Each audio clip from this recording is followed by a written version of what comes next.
Саламатсыздар ма пайдаларына көрермендері, бүгінгі видеомызда сіздердің сұрауларыңыз бойынша мейіз бен бауырды қалай тазалау керектігін айтатын боламын.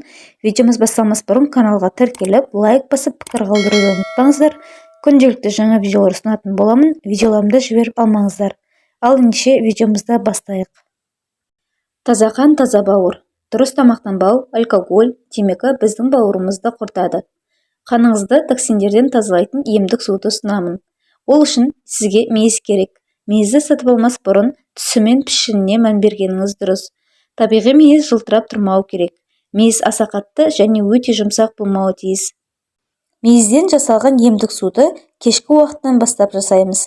Оның дайындалуы бізге керек 150 мг су, 2 ас қасық мейіз. Бірінші алдымен мейізді тазалап жуып алыңыз. Екінші суды отқа қойып, қайнаған кезінде мейізді саламыз. 20 минут бойы жақсылап қайнатып алыңыз. Таңға дейін бөлме температурасына қойып қоясыз.